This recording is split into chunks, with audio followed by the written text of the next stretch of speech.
Hey guys, welcome back to the Hes Project. I'm John Ordalaza, and we're going to be talking about episode 5 of Star Wars The Bad Batch. This episode is titled Rampage, and it kind of lives up to that name. It's not my favorite episode. It is amongst the best of the 5 that we've gotten so far. I still think episode 1, like the 80-something minute episode, is the better episode of all of them so far, but this was not that bad. The Bad Batch is running into a little bit of the new planet, new villain syndrome or episodic feel.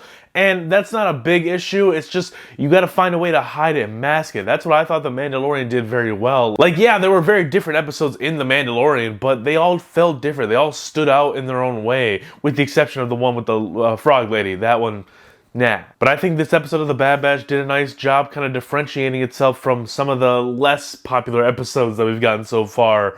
Like the one where they just spent the whole time fixing the ship, and the only interesting thing about that episode was the stuff they did with Crosshair. This episode managed to keep my excitement level for the entire show at a steady pace. It didn't drop, but it didn't necessarily go as high as I'd like every episode to take me.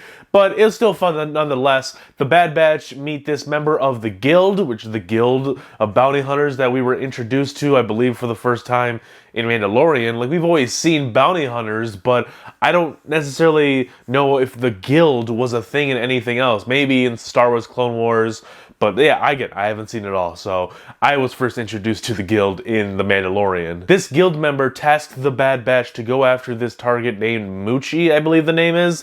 And they're all thinking it's just a female target that's being held captive. They gotta retrieve it. So the Bad Batch go to this planet where the target was last seen, and they're immediately captured by this group of narrow-headed freaks. Yes, all 4 members, Hunter, Echo, Tech, and Wrecker, were kidnapped and captured by these people. So you can only imagine who was the one to help them escape.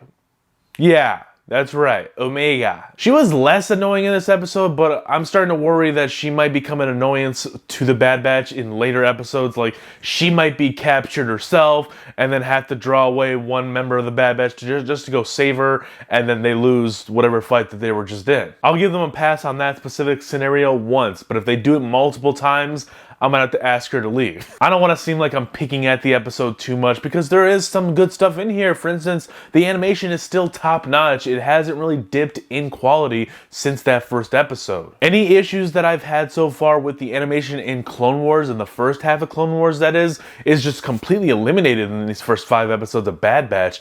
This all feels very cinematic. Nothing feels cheap or just low budget. It feels like the best quality of animation that Disney and Lucasfilm have to offer in this point in time. So Omega uses this comm system that Hunter hooked her up with, and then she goes to try to find the Bad Batch so she can help them. She sees that they were captured by these people. She goes closer to investigate. She finds this big cage that has a giant monster in it, and she tries to open it, possibly to create a distraction so the Bad Batch can escape, but she gets caught.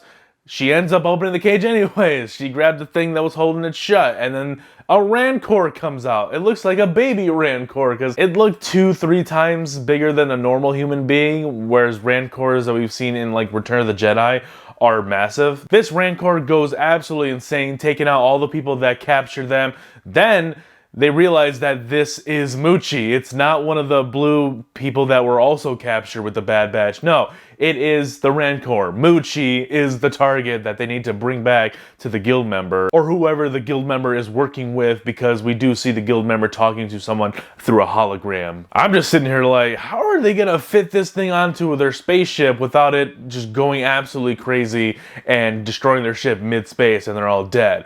Well, you send Wrecker after him. I guess this is the time where Wrecker stands up, he fights, he starts to tire this thing out. I thought it was kind of hilarious seeing Wrecker go toe-to-toe with this thing. I just found it kind of amusing.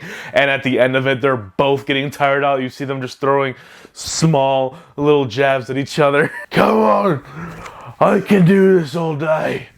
Eventually they knock out Moochie and they bring him back to the Guild member, and we notice that it's Bib Fortuna, which is the big tentacle dude that is Jabba's buddy. We also saw at the end of Mandalorian Season 2.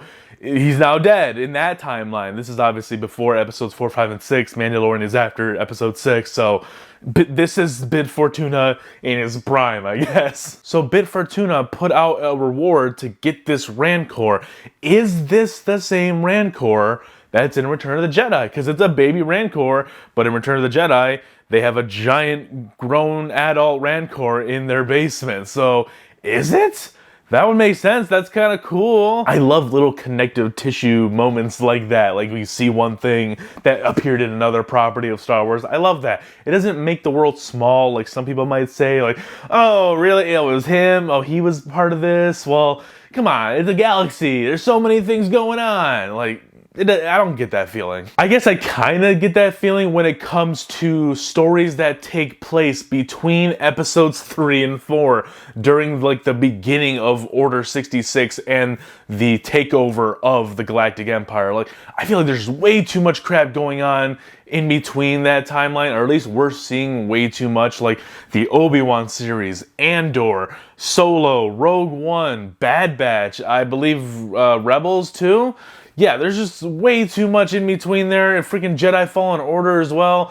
It's an interesting time, don't get me wrong. I love that story, but there's just way too much focus in that time frame of the Star Wars universe. I would love to explore more things before the Phantom Menace timeline and just beyond like sequel trilogy timeline. Like, let's go far into the future, or parallel universes. I don't know. What did you guys think of this episode of Star Wars The Bad Batch? I know I really just deviated from the entire episode. Look, it was fun. I enjoyed the bit of combat that we saw between Wrecker and the Rancor. Hunter threw down with one of the other members that captured him. Thought that was kind of entertaining, but yeah, this episode is lacking just a little bit.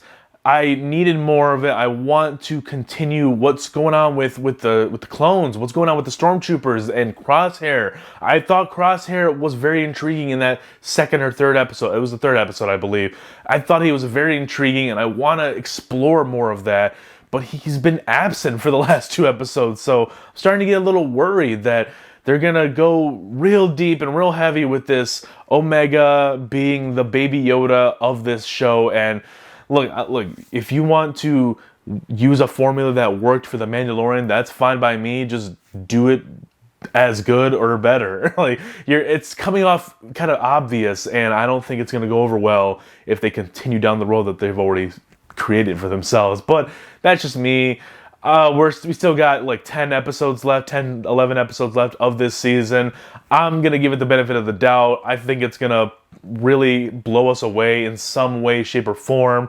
Let me know down below, what did you think of it? Leave a like, subscribe to the channel if you're new, and be sure to stick around, guys, because I'm currently covering Superman and Lois every Wednesdays, because it comes out like Tuesday nights, and I work until 10 at night. So yeah, look out for those reviews, as well as Loki. That is starting June 9th. I know I said June 2nd, but it's June 9th, and that's going to be fun. I can't wait to see that. I still think I want a little bit more episodes than just 6, but whatever. I'm not going to complain anymore. Also, be sure to stick around, because I'm going to be posting my review for A Quiet Place Part 2 very soon. So you might want to stick around, guys, because there's a bunch of content coming your way, and there's always more to come.